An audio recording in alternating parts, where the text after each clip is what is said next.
मेरा नाम राखी है। मैं एक ऐसे गांव में पली बड़ी थी जहां के रस्मों रिवाज बड़े ही अलग थे, बल्कि यूं कहूं कि बहुत ही अजीब थे।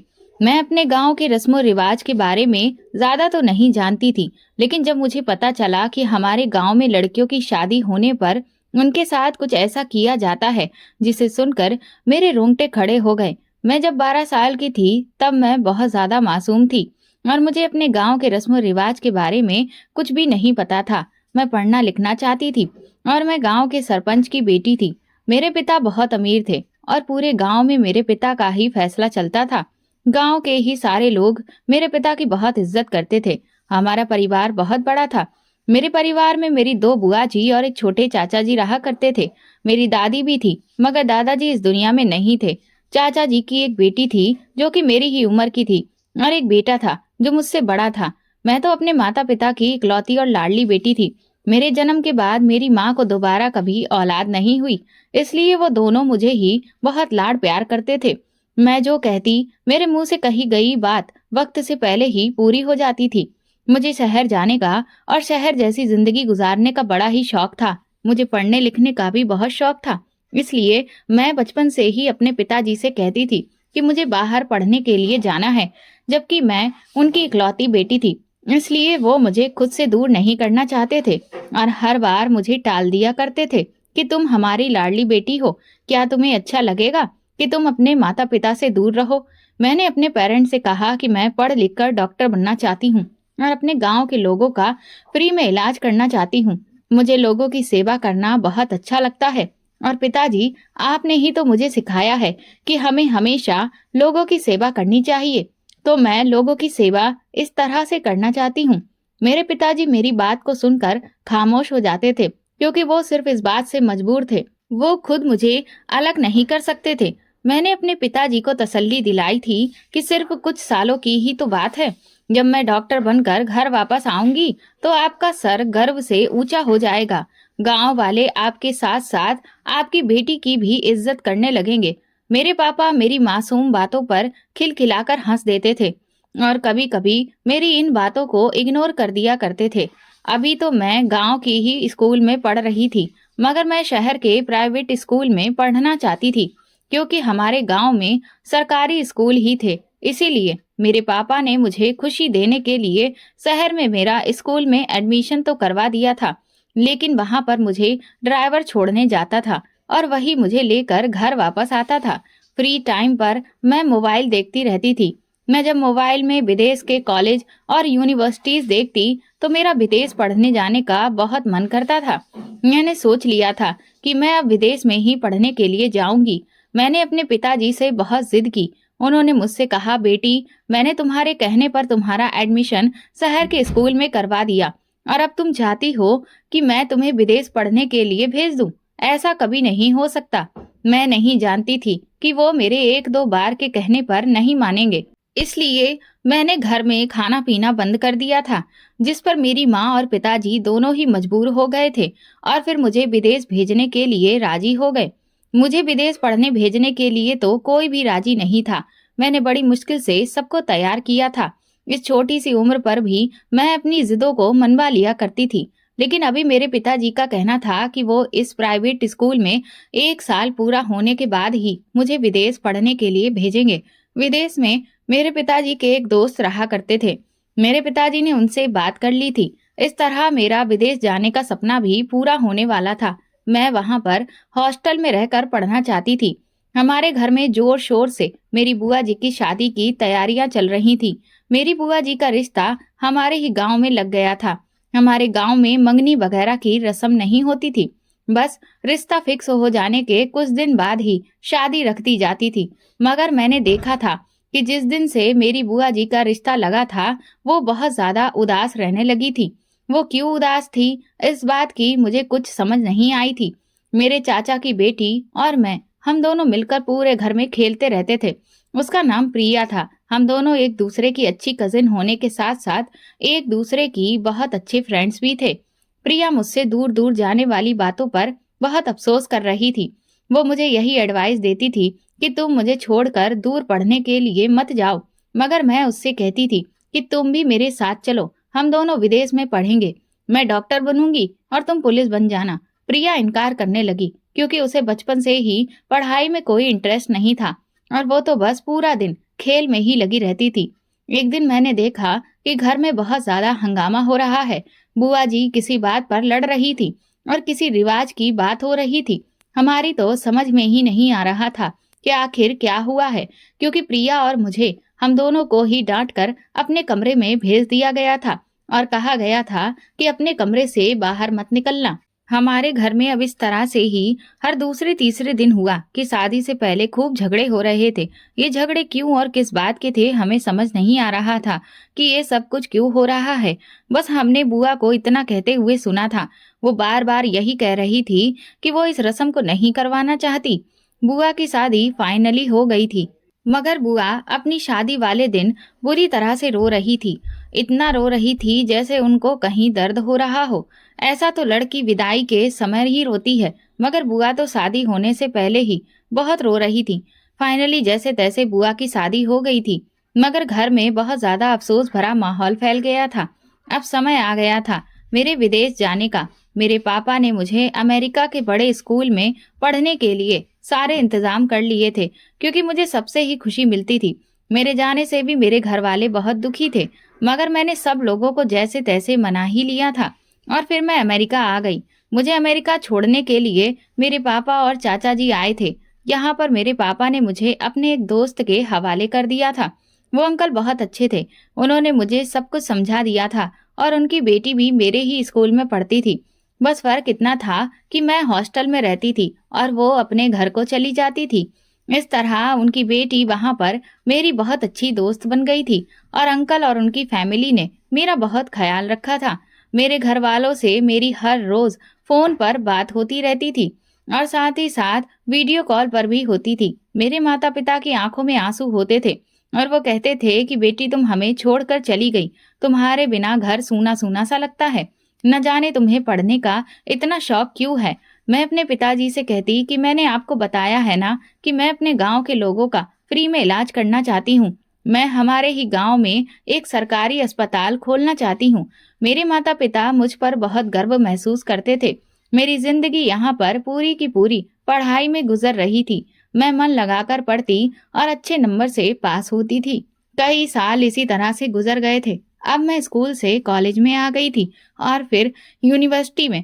इसी तरह कुछ और साल गुजर गए और मैं इतनी बड़ी हो गई कि मैंने अपनी पढ़ाई पूरी कर ली थी और मैं काबिल डॉक्टर बनकर ही अपने गांव वापस लौटी थी। मुझे अपनी जिंदगी बहुत अच्छी लगने लगी थी, क्योंकि मैंने अपना सपना पूरा कर लिया था। 12 साल की उम्र से 24 साल की उम्र में मैं अपने घर वापस आई थी। इस बीच अपने घर बिल्कुल भी नहीं आई थी और ना ही छुट्टियों में और ना ही अपने घर के किसी फंक्शन में।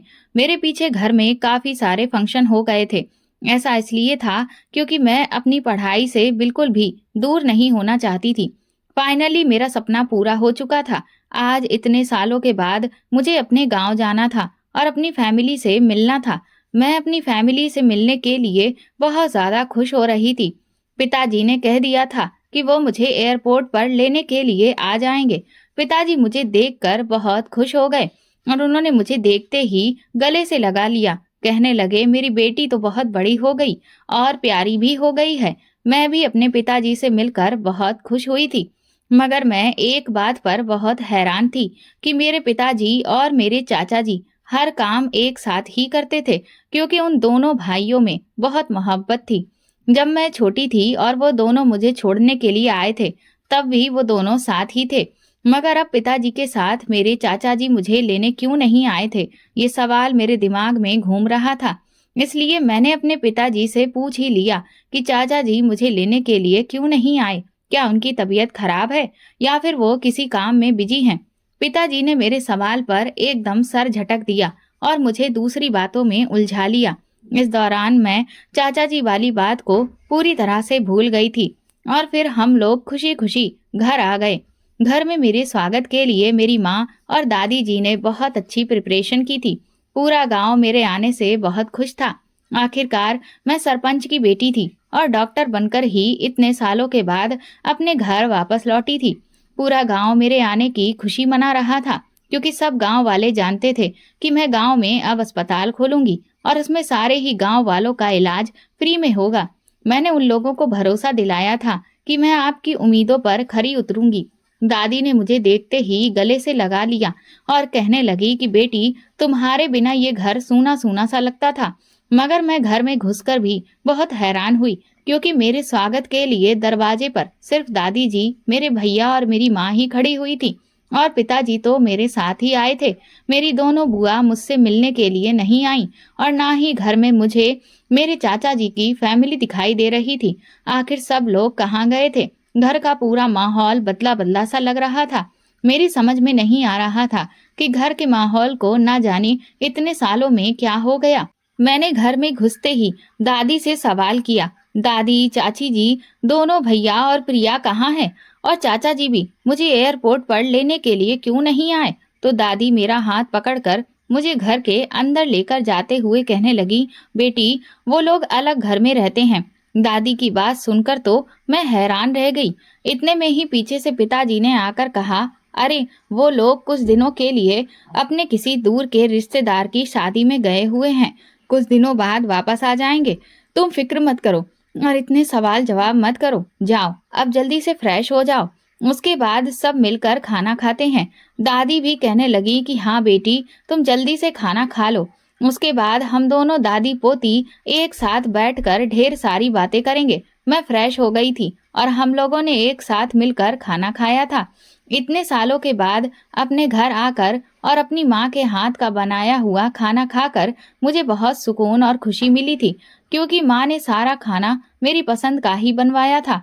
मगर मुझे चाचा चाची और बाकी सबके बिना घर बहुत सूना लग रहा था। बार बार सबकी याद आ रही थी, क्योंकि चाचा चाची ने कभी प्रिया और मुझ में फर्क नहीं किया था। जिस तरह से वो अपने बच्चों को प्यार करते थे, उसी तरह से मेरे लिए भी वो मुझे प्यार करते थे। मुझे प्रिया से भी शिकायत थी कि उसने इतने सालों में मुझसे कांटेक्ट करने की कोशिश ही नहीं की। न जाने उसे क्या हो गया था। चाचा चाची की फैमिली में से किसी ने भी मुझसे आज तक कोई बात नहीं की थी।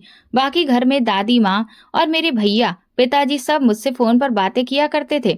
मैंने कई बार अपने माँ और पिताजी से कहा भी था कि बाकी सब लोग कहाँ हैं, मुझे बाकी के लोगों से भी बात करनी है। मगर इन लोगों ने मुझे बातों में उलझा दिया था और हर बार ये लोग बात को टाल दिया करते थे। मुझे तो किसी गड़बड़ी का एहसास हो रहा था। खाना खाने के बाद मैं दादी के रूम में उनके पास जाकर लेट गई। इतने सालों के बाद अपनी दादी के कमरे में जाकर लेटना मुझे बहुत अच्छा लगा था। दादी मुझसे काफी देर तक बातें करती रही थी। अचानक मुझे याद आ गया कि मैं दादी से ही सब लोगों के बारे में पूछ लेती हूँ। मैंने दादी से कहा, दादी, सब लोग आखिर हैं कहाँ? और दोनों बुआ, वो भी मुझसे मिलने के लिए नहीं आई। उन्हें तो पता था ना कि उनकी भतीजी इतने सालों बाद डॉक्टर बनकर गांव वापस लौट रही है। उन्हें मेरे स्वागत के लिए घर में आना चाहिए था। मैं सब लोगों से मिलने के लिए कितनी एक्साइटेड हो रही थी। तो दादी का चेहरा अचानक से इस बात पर मुरझा गया और वो कहने लगी, बेटी, इस घर में कोई नहीं है। इतनी बड़ी हवेली में सिर्फ मैं और तुम्हारी माँ अकेले रहते हैं। तुम्हारे पिता तो पंचायतों में जाते रहते हैं और तुम्हारा भाई भी ज्यादातर घर से ही बाहर रहता है। तुम्हारी माँ भी कभी कभी तुम्हारी नानी के घर चली जाती है। तो मैं पूरी तरह से इतने बड़े घर में अपने आप को अकेला महसूस करती हूँ। अब तुम आ गई हो ना, देखना, हम दादी पोती बहुत ही ढेर सारी बातें करेंगे और एक दूसरे के साथ रहेंगे, और मैं तुम्हें इस पूरे गांव की सैर करवा कर लाऊंगी। इतने सालों बाद देखना, तुम हमारा गांव पूरा बदल गया है। अब तुम गांव देखोगी तो बहुत खुश हो जाओगी। मैंने कहा, दादी, लेकिन बाकी सब लोग कैसे हैं और कहाँ हैं? आप लोग मुझे कुछ बता क्यों नहीं रहे हो? कोई भी मुझे कुछ भी बताने के लिए तैयार नहीं है। मैं सबके बारे में जानना चाहती हूँ कि हमारी इतनी बड़ी फैमिली में आखिर इतने कम मेंबर क्यों रह गए। इतने बड़े घर में हमेशा कितनी रौनक लगी रहती थी। सब लोग एक साथ रहते थे, एक साथ खाना पीना करते थे, कितना अच्छा लगता था ना। लेकिन अब मैं यहाँ आई हूँ तो मुझे घर का पूरा माहौल ही बदला हुआ लग रहा है। और मेरी बहन, मेरी दोस्त प्रिया, वो कैसी है? इतने सालों में उसने मुझसे कोई कांटेक्ट करने की कोशिश ही नहीं की। मैं उससे मिलूंगी तो जरूर उससे लड़ूंगी। मगर वो लोग आखिर हैं कहाँ पर? यहाँ पर क्यों नहीं हैं? मुझे दिखाई क्यों नहीं दे रहे? तो दादी कहने लगी, बेटी, वो सब लोग इस घर को छोड़कर चले गए हैं। मैंने हैरान होते हुए दादी से कहा, आखिर क्यों वो लोग यहाँ से चले गए? ये तो उनका अपना घर है, शादी में कहाँ आ गए? तो दादी कहने लगी कि तुम अब यहाँ आ गई हो ना, कुछ दिन यहाँ पर रहोगी, तो तुम्हें सब कुछ समझ में आ जाएगा। इसके अलावा मुझे दादी ने कुछ भी नहीं बताया था। अगले दिन हमारे घर गांव से एक शादी का इनविटेशन आया था। मैं इस शादी में जाना चाहती थी क्योंकि मुझे शादी में गए हुए काफी समय हो गया था और अपने गांव की शादी तो मैं पूरी तरह से भूल चुकी थी। इसीलिए मैं शादी में जाने के लिए बहुत ज्यादा एक्साइटेड हो रही थी। शादी अगले हफ्ते थी। मैंने अपनी माँ से शादी में जाने के लिए कहा कि मैं इस शादी में जरूर जाऊंगी, तो माँ ने कहा कि नहीं बेटी, तुम इस शादी में हमारे साथ मत चलना। मैंने कहा लेकिन क्यों? तो माँ कहने लगी बस ऐसे ही, हमारे गांव के रस्म रिवाज बहुत अलग हैं। मैंने अपनी माँ से कहा तो माँ, मेरी शादी थोड़ी हो रही है जो मुझे रस्म रिवाज करने पड़ेंगे। मैं तो उस शादी में सिर्फ शामिल होना चाहती हूँ। मेरी माँ मेरे सवालों पर बस खामोश सी हो गई थी। उन्होंने कोई भी जवाब नहीं दिया था। फिर हमारे घर एक और इनविटेशन आया था जो कि गांव से नहीं बल्कि शहर से आया हुआ था, मेरी नानी के घर से। शहर में मेरी नानी का घर था और वहां मेरी माँ के सारे रिश्तेदार और उनका मायका था और ये शादी मेरे मामा जी के बेटे की थी। मेरे कजिन की शादी थी। माँ कहने लगी कि तुम वहां पर चलना, वहां सब लोगों को मिले हुए तुमसे काफी समय हो गया है। मैंने कहा माँ, लेकिन मैं दोनों शादी में जाना चाहती हूँ, गांव भी और शहर भी। आप मुझे नहीं रोक सकोगी। मैं ये कहकर अपने कमरे में आ गई थी। रोक टोक करने की आदत तो मेरी माँ के अंदर शुरू से ही थी। ये बात मैं अच्छी तरह से जानती थी, लेकिन मुझे बार बार अपनी बिछड़ी हुई फैमिली की याद आ रही थी। मुझे इस घर में उनके बारे में कोई कुछ नहीं बता रहा था। इसीलिए मैंने सोच लिया था कि मैं खुद ही इस बारे में जानकारी निकाल कर रहूंगी। इसलिए मैंने हमारे घर की पुरानी नौकरानी, जो कि यहाँ पर काफी पुराने समय से काम कर रही थी, उनसे बात करने की कोशिश की और उनसे पूछा कि आखिर घर के बाकी सारे लोग कहाँ गए। वो मेरी बात सुनकर घबरा गई थी और मुझे कुछ भी बताने के लिए तैयार नहीं हो रही थी। मगर मैंने उन्हें थोड़े पैसों का लालच दिया तो फिर वो मुझे कुछ बताने पर राजी हुई थी। उन्होंने कहा देखो बिटिया रानी, सरपंच जी को अगर इस बारे में पता चल गया तो वो हमें काम से निकाल देंगे। मैंने उनसे कहा आंटी, किसी को कुछ भी पता नहीं चलेगा। मैं आपसे वादा करती हूँ, मेरे होते हुए आपसे कोई कुछ नहीं कह सकता। बस आप मुझे ये बता दो कि मेरे पीछे इस घर में क्या होता रहा है। सुनीता आंटी ने बताया कि बेटी, दरअसल तुम्हारे जाने के कुछ सालों के बाद इस घर में बहुत ज्यादा हंगामे हो रहे थे। तुम्हारे पिता की दोनों बहनें तुम्हारे पिता से कोई संबंध नहीं रखती और ना ही उनके भाई, जो कि तुम्हारे चाचा जी थे। मैं इस बारे में नहीं जानती कि लड़ाई किस बात पर हुई थी। बस एक दिन बहुत ज्यादा लड़ाई हुई थी और तुम्हारे चाचा जी अपने परिवार को लेकर कहीं दूर रहने के लिए चले गए और अपना सारा सामान भी बांध कर ले गए थे। तुम्हारे चाचा जी किसी बात पर बहस कर रहे थे, क्योंकि जब तुम्हारी छोटी बुआ की शादी हुई थी तब भी तुम्हारे चाचा जी अपनी कोई बात मनवाना चाहते थे और तुम्हारे पिताजी इस बात को मानने के लिए तैयार नहीं हो रहे थे। वो क्या बात थी ये हम नहीं जानते, क्योंकि इस घर में जितने भी फैसले होते हैं उसमें सिर्फ बड़े मौजूद होते हैं और घर के कुछ बड़े मेंबर्स होते हैं। हम नौकरों को भी मौके से हटा दिया जाता है। इसलिए मैं तो सिर्फ तुम्हें इतना ही बता सकती हूँ, इसके अलावा मैं कुछ नहीं जानती।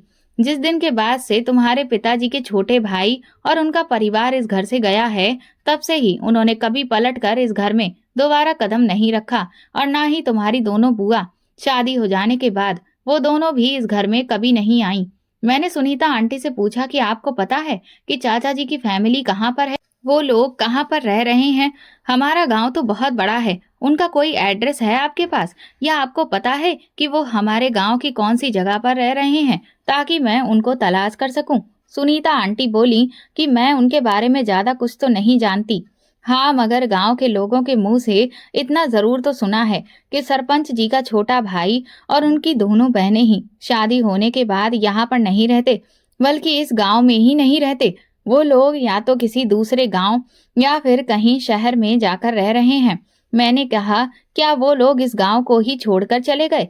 सुनीता आंटी कहने लगी कि हाँ बिटिया, तुम्हारी दोनों बुआ तो अपने अपने पतियों को ही लेकर चली गई हैं। सुना है कि उनके बाकी ससुराल वाले हमारे गांव में ही रहते हैं और वो दोनों अपने पतियों के साथ कहीं और शिफ्ट हो गई हैं। ये सब मेरी कुछ भी समझ में नहीं आया था कि आखिर उन लोगों की लड़ाई मेरे घर वालों से थी या फिर पूरे गांव से थी, जो वो लोग गांव को ही छोड़कर चले गए। मुझे तो कुछ भी समझ में नहीं आ रहा था। मुझे लग रहा था कि जरूर कोई बड़ी परेशानी है। मैं इस बारे में जान कर ही रहूंगी और अपने पूरे परिवार को इस घर में लाकर ही रहूंगी। इतने सालों तक मैंने देखा था कि मेरे चाचा जी और मेरे पिताजी एक दूसरे के साथ दोनों भाई बहुत मोहब्बत के साथ रहते थे। न जाने मेरे पीछे ऐसा क्या हुआ कि वो दोनों एक दूसरे के दुश्मन बन गए और इस घर से चाचा जी तो अपने परिवार के साथ ही चले गए, जबकि मेरी बुआ जी को क्या हो गया था, जो दोनों ही अपने पतियों के साथ इस गांव से रवाना हो गईं। ये सब सोच सोच कर मेरा दिमाग खराब हो रहा था, लेकिन फिर भी मैं बातों ही बातों में अपने घर वालों से सब कुछ पूछने की कोशिश कर रही थी। मगर मैं अब जान चुकी थी कि इनमें से कोई भी मुझे कुछ बताने के लिए तैयार नहीं है। दादी का तो हर बार यही कहना होता था कि अब तुम आ गई हो और तुम्हारी शादी की उम्र है तो तुम्हें सब कुछ पता चल जाएगा। आखिरी सबसे मेरी शादी का क्या मतलब था। कुछ दिन इसी तरह से गुजर गए और वो दिन भी आ गया था जब हमारे गांव की शादी का दिन था। मैं इस गांव की शादी में जाने के लिए तैयार हो रही थी। तैयार होने के बाद जैसे ही मैं नीचे गई और मेरे पिताजी की नजर मुझ पर पड़ी तो उन्होंने देखते ही कहा कि मेरी बेटी तो बहुत खूबसूरत लग रही है, बिल्कुल चांद का टुकड़ा लग रही है। लेकिन मेरी बेटी इतना सज धज कर आखिर जा कहाँ रही है। मैंने पिताजी से कहा, आज आप लोग गांव की शादी में जा रहे हो ना, तो मैं भी आप लोगों के साथ में जा रही हूँ। मेरी बात सुनकर अचानक से मेरे पिताजी के चेहरे पर हवाइयां उड़ने लगी थीं। तभी मेरी माँ पिताजी को आवाज लगाते हुए उनके सामने आई तो उन्होंने भी मुझे तैयार होता हुआ देखा। उनकी भी होश उड़ गए थे और वो फटी फटी नजरों से मुझे देख रही थी। पिताजी ने अचानक गहरी नजर माँ पर डाली तो माँ सहम गई। उन्होंने कहा, हम लोग कहीं शादी में नहीं जा रहे हैं। ये कहकर पिताजी पलटकर अपने कमरे में चले गए थे। न जाने उन्हें क्या हो गया था। मैंने माँ से कहा, माँ पिताजी को क्या हो गया है, हम लोग तो शादी में जा रहे हैं ना, तो अब वो जाने से इनकार क्यों कर रहे हैं। आखिर वो गांव के सरपंच हैं, उनका शादी में जाना बहुत जरूरी है। माँ कहने लगी, तुमसे किसने कहा है कि हम शादी में जाएंगे। मैंने कहा, माँ मैंने तो आपसे उस दिन कहा था ना कि मैं आपके साथ शादी में जाऊंगी, इसीलिए मैं तैयार भी हो गई हूँ। माँ कहने लगी, मैंने तुमसे कहा था ना कि तुम गांव की शादी में नहीं जा सकती, तुम हमारे साथ अपनी नानी के घर शादी में चलना। मैंने कहा, माँ अगर आप लोग शादी में मुझे लेकर नहीं जाना चाहते हो तो मैं खुद शादी में चली जाऊंगी। मुझे लगता है कि आप लोग मुझसे कुछ छुपा रहे हो। आखिर ऐसा भी क्या है। और तो और मुझे बाकी लोगों के बारे में भी नहीं बताया जा रहा है कि हमारे परिवार के बाकी सारे लोग कहाँ हैं। मुझे कोई कुछ बताने के लिए तैयार ही नहीं है। मैं कुछ सालों के लिए इस घर से क्या चली गई कि सब लोगों ने मुझे पराया कर दिया है। आखिर आप सब लोगों को क्या हो गया है। माँ कहने लगी कि धीमी आवाज में बात करो, अगर तुम्हारे पिताजी को पता चल गया तो वो मुझ पर बहुत गुस्सा करेंगे। मैंने कहा, माँ अब पिताजी गुस्सा करें या फिर चाहे जो भी हो, मैं अकेले ही शादी में जा रही हूँ। आखिर मेरे शादी में चले जाने से क्या हो जाएगा। मुझे तो लगता है कि आप लोग मुझे लेकर ही नहीं जाना चाहते। माँ कहने लगी, अच्छा चलो शांत हो जाओ, मैं तुम्हारे पिताजी से जाकर बात करती हूँ। माँ तो पिताजी को मनाने के लिए चली गई थी, मगर मैंने भी आज ठान लिया था कि मैं भी शादी में जाकर ही रहूंगी और देखूंगी कि आखिर ये दोनों मुझे शादी में जाने से क्यों रोक रहे हैं। थोड़ी देर के बाद पिताजी आए और उन्होंने शादी में चलने के लिए कहा। मैं भी खुशी खुशी पिताजी के साथ गाड़ी में बैठ गई थी और मेरे साथ माँ भी थी। दादी तो हम लोगों के साथ नहीं गई थी क्योंकि वो बीमार थी, इसलिए ज्यादातर घर में ही रहा करती थी।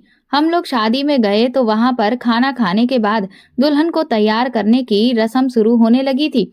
सारी औरतें कमरे के अंदर दुल्हन को तैयार कर रही थीं, जहां पर मेरी माँ की भी आवाज लग रही थी। मेरी माँ जल्दी से उठकर दुल्हन के पास जाने लगी तो मैं भी उनके साथ साथ चलने लगी थी। मुझे देखते ही माँ कहने लगी कि तुम कहाँ आ रही हो, तुम वहीं बैठ जाओ, मैं अभी थोड़ी देर में दुल्हन से मिलकर आती हूँ। मैंने कहा, माँ मैं भी दुल्हन से मिलने के लिए ही जा रही हूँ, देखना चाहती हूँ कि दुल्हन कैसी है। माँ कहने लगी कि तुम कैसी बातें कर रही हो, जाओ तुम जाकर अपनी जगह पर बैठ जाओ, तुम बड़ी बदतमीज हो गई हो, अपनी माँ का बिल्कुल भी कहना नहीं मानती हो। तुम्हारे पिताजी तुम्हें इस शर्त पर ही लेकर आए हैं कि तुम एक तरफ बैठी रहोगी। मैंने कहा, माँ ये कैसी शादी है कि मैं एक तरफ बैठी रहूं, मैं एंजॉय करना चाहती हूँ और दुल्हन के साथ जाकर एक दो फोटो क्लिक करना चाहती हूँ, प्लीज मुझे लेकर चलो ना दुल्हन के पास। मेरी माँ कहने लगी कि तुम बहुत तंग करने लगी हो राखी, जाकर एक तरफ बैठ जाओ, मैं तुम्हें दुल्हन के पास लेकर नहीं जा सकती। मैंने कहा, आखिर क्यों नहीं लेकर जा सकती, तो फिर वो कहने लगी कि कुछ रस्मों रिवाज हो रहे हैं जिसमें बड़ों के होने की जरूरत है, कुंवारी लड़कियां उसमें शामिल नहीं होती। मैंने कहा अच्छा ठीक है, आप जा सकती हो, मैं जाकर बैठ जाऊंगी। अगर ऐसी ही बात है तो आप जल्दी आ जाना। माँ कहने लगी कि हाँ ठीक है, तुम जाकर बैठ जाओ। मैं सारे मेहमानों के साथ जाकर बैठ गई थी और वहां की लड़कियों के साथ खूब बातें कर रही थी। थोड़ी ही देर के बाद दुल्हन को तैयार करके लाया गया था, लेकिन दुल्हन को देखकर तो मैं हैरान रह गई थी। दुल्हन इतनी बुरी तरह से तड़प तड़प कर रो रही थी कि जैसे उसके साथ कुछ गलत किया गया हो। हालांकि इतना ज्यादा तो दुल्हन सिर्फ विदाई के समय ही रोती है, लेकिन ये दुल्हन तो बड़ी अजीब थी। बेचारी की शक्ल देखी नहीं जा रही थी, वो बहुत बुरी तरह से रो रही थी। ऐसा लग रहा था कि जैसे उसे कहीं तकलीफ हो रही है। उसे मंडप में लाकर बैठा दिया गया था और वो तब भी रो रही थी। उस बेचारी से तो चला तक नहीं जा रहा था। उसकी कंडीशन देखकर मेरे रोंगटे खड़े हो गए थे और आसपास जो मेरे मौजूद लड़कियां थीं, वो भी उसको देखकर अजीब अजीब तरह की बातें कर रही थी। बल्कि एक लड़की के मुंह से तो मैंने सुना था कि हमें शादी में जाना तो बहुत अच्छा लगता है, मगर ना जाने क्यों शादी करने से बहुत डर लगता है। समझ नहीं आता कि दुल्हन के साथ ऐसा क्यों किया जाता है। मैंने जैसे ही उनके मुंह से ऐसे शब्द सुने तो मैं चौंक कर रह गई थी। मैंने जैसे ही पलट कर देखा तो वहां की लड़कियां खामोश हो गई थी, क्योंकि वहां पर सब लोग जानते थे कि मैं सरपंच की बेटी हूँ। मुझे बहुत ज्यादा इज्जत दी जा रही थी, मगर बेचारी दुल्हन को देखकर मुझे कुछ गड़बड़ी का एहसास हो रहा था। रात के समय मैं दादी के पास लेटी हुई थी। दुल्हन का चेहरा बार बार मेरी नजरों में घूम रहा था। दादी ने जब मुझे जागते हुए देखा तो वो कहने लगी कि क्या हुआ, तुम सोई क्यों नहीं हो राखी? अभी तक तो मैंने दादी को अपनी बेचैनी की वजह बताई और कहा कि दादी, आखिर हमारे गांव में क्या हो रहा है, प्लीज मुझे सब कुछ बता दो। तो दादी का चेहरा अचानक से अफसोस से भरा हो गया था।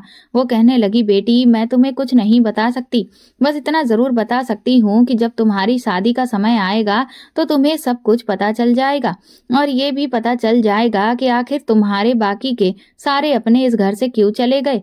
मैंने दादी से कहा कि दादी मैं अभी शादी नहीं करना चाहती, आप तो जानती हो कि मेरी शादी में अभी समय लगेगा। मैं इतना पढ़कर आई हूँ तो मुझे अस्पताल भी तो बनाना है और सारी सच्चाई जानने के लिए मैं इतने सालों तक नहीं रुक सकती।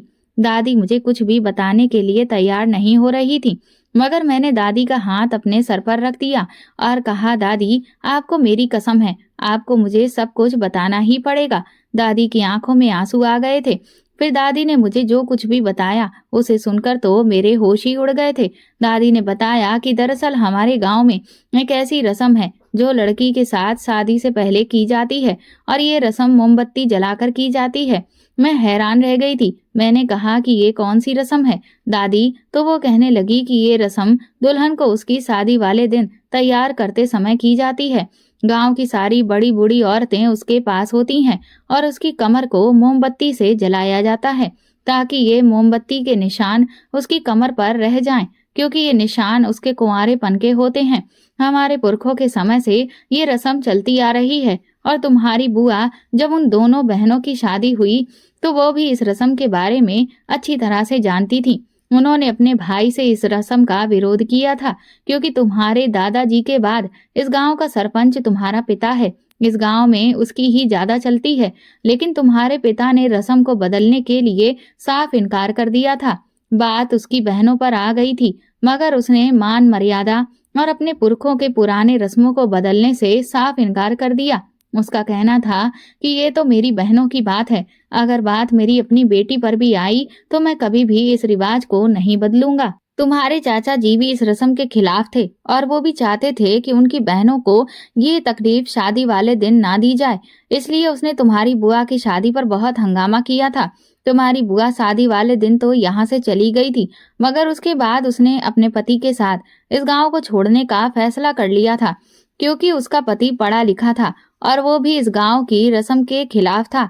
वो अपने परिवार को छोड़कर दूसरी जगह पर शिफ्ट हो गया और वो दोनों वहां पर रहने लगे। उसके बाद तुम्हारी छोटी बुआ को भी यही सब होने का डर था, इसलिए वो भी शादी के बाद हमारे घर से चली गई, मगर उसने हमसे सारे संबंध खत्म कर दिए। फिर तुम्हारे चाचा जी को फिक्र सताने लगी अपनी बेटी की कि आगे चलकर उनकी बेटी भी जवान होगी तो फिर उसके साथ भी ऐसी ही रस्में की जाएंगी और वो अपनी बेटी को इस तकलीफ में नहीं देख सकता। उसने अपने बड़े भाई के सामने इस रस्म को खत्म करने के लिए बहुत विरोध किया, मगर तुम्हारा पिता नहीं माना। इसलिए वो अपने पूरे परिवार को लेकर इस गांव को ही छोड़कर चला गया। लेकिन तुम्हारे पिता के दिल में थोड़ा भी एहसास ना रहा कि इस रस्म की वजह से सब लोग उससे अलग हो रहे हैं। तुम तो जानती हो कि तुम्हारा पिता कितना घमंडी इंसान है। वो कभी भी अपने आप को दूसरों के सामने नीचा साबित नहीं करना चाहता है और गांव के सारे ही लोग उसके फैसले का मान रखते हैं। बस यही वजह है कि तुम्हारे सारे अपने इस गांव को छोड़कर जा चुके हैं, क्योंकि इस गांव में जिस भी लड़की की शादी की जाती है उसके साथ ये रस्म जरूर की जाती है ताकि उसका कुंवारापन सामने ला सके। ये कहकर दादी जोर जोर से रोने लगी, कहने लगी कि मुझसे मेरे सारे बच्चे अलग हो गए सिर्फ इस रस्म की वजह से, और गांव की न जाने कितनी ऐसी लड़कियां हैं जो बेचारी इस रस्म की वजह से शादी करने से डरती है, क्योंकि जब उनके शरीर को जलाया जाता है तो वो बेचारी तड़प तड़प कर रोती है। शादी वाले दिन जिस लड़की को खुश होना चाहिए वो इस रस्म के बाद बुरी तरह से रोती है और उदास हो जाती है, और ये जले हुए जख्म न जाने कितने दिनों में जाकर भरते हैं। दादी की बातें सुनकर तो मेरे होश उड़ गए थे कि आजकल के जमाने में भी इस गांव में इतने घटिया रिवाज हैं। मैंने दादी को तसल्ली दी और उनसे कहा कि दादी, आपको रोने की कोई जरूरत नहीं है। मैं पिताजी से बात करूंगी और सब कुछ ठीक कर दूंगी। आप मुझे नहीं जानती कि मैंने अपने पिताजी के सामने कैसी कैसी जिद रखी है और उन्होंने हर बार मेरी जिद के आगे हार मान ली है। मैं अपने पूरे परिवार को एक करके ही रहूंगी और इस गांव में इस रस्म को खत्म करवा कर ही रहूंगी। इसलिए मैंने अगला कदम बढ़ा लिया था, क्योंकि मैं इस गांव से इस रस्म को खत्म करना चाहती थी। अगले दिन मैंने अपना सामान पैक करना शुरू कर दिया। पिताजी ने जब देखा कि उनकी बेटी सामान पैक कर रही है तो उन्होंने कहा कि बेटी, तुम कहाँ जा रही हो? मैंने पिताजी को बताया कि आपकी बेटी इस घर को छोड़कर जा रही है और हमेशा हमेशा के लिए जा रही है, क्योंकि मुझे सारी सच्चाई के बारे में पता चल गया है कि हमारे गांव की इस रस्म की वजह से कितने घर खराब हो चुके हैं और कितनी लड़कियां डर की वजह से शादी नहीं कर रही। पिताजी कहने लगे, अच्छा, तो तुम भी अब बाकी लोगों की तरह ही मेरे साथ रस्म को खत्म करने के लिए मेरे सामने आकर खड़ी हो गई हो? मैंने कहा, जी पिताजी। क्या वो बेटियां आपकी बेटियां नहीं हैं जिनके साथ इतना गलत सुलूक किया जाता है? शादी वाले दिन और तो और आपने अपने भाई बहनों तक के बारे में भी नहीं सोचा। आपको अपनी बहनों की तकलीफ का अंदाजा होना चाहिए था। पिताजी, ये नया जमाना है। अगर ये रस्म आपके पुरखों के समय से चलती आ रही है तो वो पुराना जमाना था। अब जमाना मॉडर्न हो गया है। अब तो गांव के लोग भी समझदार हो गए हैं और उन लोगों ने भी पुराने रीति रिवाज खत्म कर दिए हैं। इसलिए समय के साथ साथ आपको भी बदलना होगा। पिताजी कहने लगे कि चाहे कुछ भी हो जाए, तुम इस घर से जाना चाहती हो तो चली जाओ, मगर मैं इस रस्म को खत्म नहीं कर सकता।